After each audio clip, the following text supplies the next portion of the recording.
Hello, I'm Anne Preston with the Rural Wisconsin Health Cooperative, and as a result of Flex Grant funding through the Wisconsin Office of Rural Health, we're bringing you this series of videos on the topic that's so important today and every day, the topic of communication.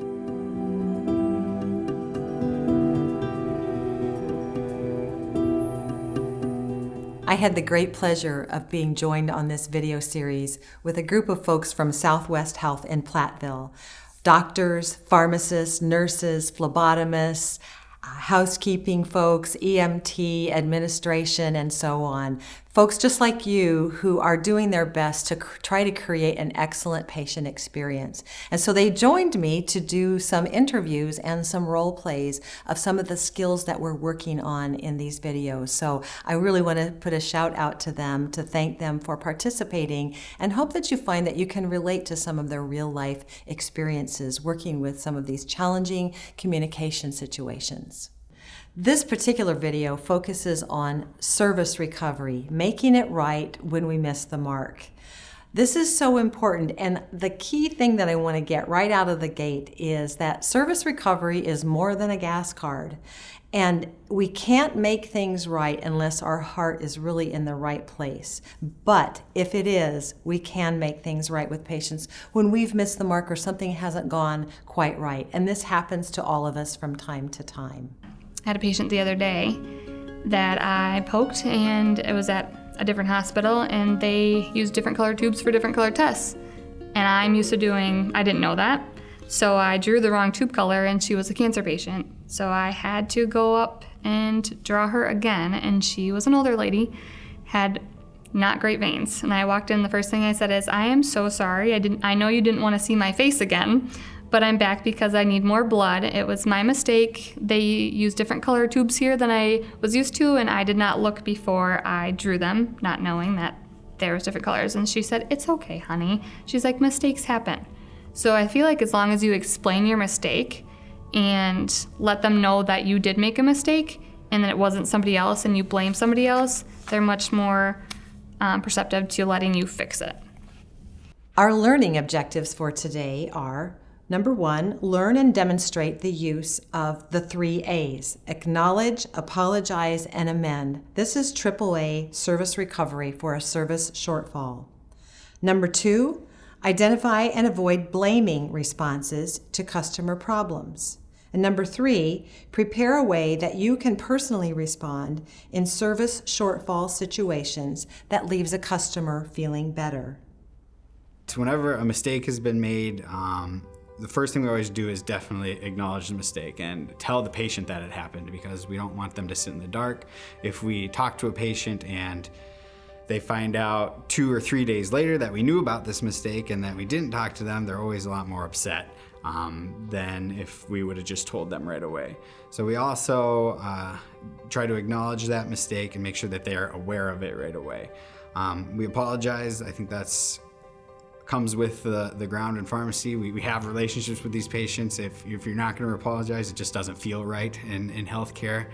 And then what I found is a lot of patients like to have some sort of knowledge that something changed or something improved. So I do try to follow up with patients most of the time, especially we do some bubble packing for patients. And if those packs aren't packed just right, that hurts the trust that you have with those patients, and you have to show that, yes, we've taken steps to investigate why that error occurred. Here's what we found for different reasons why it occurred, and what we're doing in the future to kind of prevent those things from happening again. And we have that come up quite a bit in pharmacy. You know, we fill 5,000 prescriptions a month. You're gonna make some mistakes. Nobody's perfect. And creating those systems and investigating and talking to those patients about the mistakes, I found creates a better relationship with them and will keep them longer than if you didn't do that. Because if you make a mistake and don't address it, those patients will vote with their feet and be gone pretty quickly. An interesting bit of trivia about the bee battery. I don't know if you've ever heard of a bee battery, but probably not because they don't make them anymore. They quit making them because they were high tension batteries and they would easily catch things on fire. So I just thought of the metaphor of the bee battery and the AAA battery. The AAA, acknowledge, apologize, and amend, are the skills we're going to talk about today. And the B stands for blaming.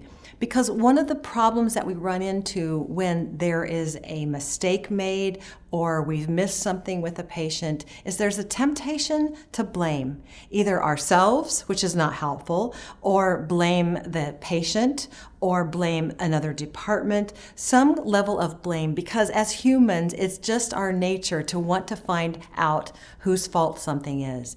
So today we're going to talk about ways to address problems that don't involve blaming and that do leave the customer or patient feeling whole again. And one of the things that we know about that is that when we fix a problem, we really gain customer loyalty in any business. I have sort of a philosophy that there's no neutral experiences, right? It's either positive or negative. And so if you've had a negative experience, if a patient has come in and they've driven all this way and we had canceled their appointment because the physician was sick that day and we hadn't gotten them a phone message in time because they came from an hour away. You know, that's a negative experience. They've had something going on. What they want is us to acknowledge their pain or their hurt or their struggle or their suffer or their time waste, and for us to let them know that we're going to repair their relationship, their trust with us, by making sure we've improved our process or we've improved something that is going to avoid that for them in the future and avoid it for everyone else.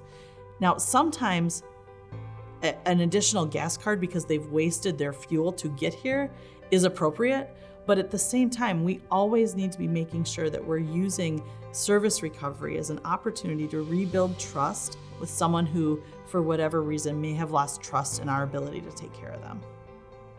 We're going to watch a short vignette right now that gives you the opportunity to look for some subtle blaming that might be going on between a nurse and her patient. I am so glad that you are my nurse today because everybody else just walks past my room and doesn't answer my call light. So thank you so much for being my nurse today. I really appreciate you. Well, I'm glad you appreciate my care. I work really hard to be excellent with what I do. I know everybody around here doesn't have the same work ethic as me, and it is a shame, isn't it? Yeah, they're really lackadaisical. So what did you notice as you watched that interaction with the nurse and her patient? A couple of things that I see is that it's very subtle. The patient is actually complimenting the nurse, and the nurse is saying, well, thanks for the compliment. And she's accepting the praise, which she should. But what she ended up doing was kind of throwing the rest of her team under the bus by saying, yeah, the rest of the team is not quite as committed as I am. And let's say you are in a work situation where maybe you feel like you're working with people who are not doing as good a work as you are, or there's a temptation to be frustrated with coworkers or another department for some reason. So there's a temptation to blame. And I hear this a lot when I go into organizations, IT gets blamed for things, or, housekeeping gets blamed for things, or nursing or pharmacy or the doctors. There's always someone else to kind of put the blame to. But when it comes to interacting with a patient who has a compliment or a concern, we are the organization. So let's take a look at this vignette revised. Brandy, I'm so happy that you are my nurse today. Every other nurse who has walked by this place has not even answered my call light. So thank you so much for taking such good care of me. Well, thanks for the compliment. It does concern me, though, that you're not happy with your care. Is there any specifics that you can tell me so that I can follow up on this issue for you? Sure. So what you noticed is that the nurse still accepted the compliment because she appreciated that, and it was great of that patient to tell her what she liked. But she also said, I'm concerned too that you're not getting everything you need from all of your care. And I, meaning we, the organization, are all one, and we are all here for your care. So you might worry that that would put the patient on the spot. And in the video, the patient said, sure, I'll talk with you about that. And the patient might not always. But it's upon us to say, help me understand what's going wrong, because I really want to fix it, and I can't fix what I don't know. So really opening up that conversation with the patient or with the other customer so that we accept the compliment, but we also open dialogue so that we can fix a problem that we might not otherwise have known about. When a mistake's made, come to me, let me know that it's been made. If it's something that impacts the patient, we're going to let the patient know that a mistake was made. Be honest with them, be truthful, and apologize. And if it's a procedure that needs to be changed, change it. Take the action to make it so it doesn't happen again or prevent it. So let's drill down on this AAA. And what is the skill and what are the words that you can use to show it? Think about words that show acknowledgement, like I understand, or I hear you, or thank you. What words show apology? Sometimes you might have to apologize for something that you didn't even do wrong, but you're apologizing on behalf of the organization. So even just a simple, I'm really sorry that happened. I can understand that's difficult. What words show amends? Amends is about how we make things right. So here's what I can do for you. Or here's something that I think will fix this for you. Or let's look for some solutions. Or let me check with my manager and see if there's something that we can do to make this right for you today. Think also about how AAA builds trust. In your organization, what you want is for patients to know that they can trust you for their care at their most vulnerable. So AAA is really about establishing that baseline of trust that you're going to make things right if they're not. I establish trust with all my patients by really taking the time to explain why I'm treating them, why they're there to see me. I take every patient as if it was, one of my own family members and what the kind of care that I would provide for them.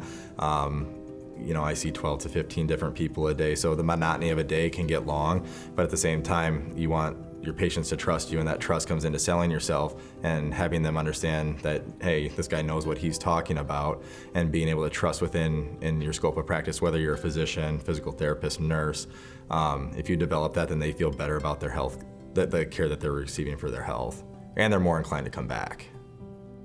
So when it comes to service recovery, thinking about how you can make it right with the words that you use and coming at it from the place of wanting to solve problems. It's also helpful to look for how we prevent problems, which when a situation happens where you've made a mistake, it's a great opportunity in your team to say, how often does this happen? Is this something that we need to look at our processes so that we can prevent this from happening, that we can anticipate problems before they happen, and that way we have less service recovery to do.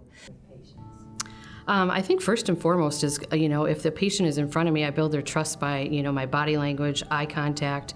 I want them to know that I'm paying attention to them, that, what they have to say matters. Then by keeping them informed, I think, the more we inform and educate our patients, the more that they feel more relaxed and can trust you, and they're more apt to call you on the phone if they have another question. I get questions all the time from patients that has nothing to do with my, referral advocate or authorization role, but it might be something else. But because I've had a good rapport with them, they'll call me and ask me the question, and they trust me to find it out and get back to them. So that's kind of rewarding. In a hospital, there's so many aspects, and every person's job is vitally important. So I think if you do run across maybe, in nursing, of course, we're dealing with, whether it be radiology or lab or x-ray, or it be ordering supplies, it's important to communicate with each other. If there is something that you're missing, or let's say, your supplies didn't come in and you needed something, I think instead of getting frustrated or trying to blame someone, just calling the person, being open in communication. Maybe it was a simple misunderstanding. Same goes along with radiology. Maybe a process that you see, or you're calling and nobody's coming to do that post-op x-ray or get, or a simple lab draw. Maybe they're not coming to get the lab draw. I think think calling them, being upfront in communication without blaming. We never want to blame, especially when we're with patients. Really trying to make them calm, yet communicate effectively with everyone on the team. As we bring our session on the AAA service recovery to a close, I'd like you to do 3 things. There's a worksheet that has the definitions of acknowledge, apologize, and amend, and it also lists there some scenarios for you that might be similar to something that you would face in your work area. If your work area isn't shown up there, create something and use the reflection questions in that handout to reflect on what would be my way to say the AAA service recovery if I were interacting with a patient and I needed to make something right. So try that one. Talk also with your team about how do we handle service recovery together as a team? What are some of the regular things that we need to remember to do and say when it comes to service recovery so that we don't ever as a team fall back on just handing someone a gift card or trying to fix it by giving some kind of token, but we're really doing service recovery from the heart. And the third piece is pick one thing from this content today that you can implement in your own interaction with patients. Because at the end of the day, whether it's we get something right or we get something wrong, we have the opportunity to make things right with patients because it's really all about communication. Thank you.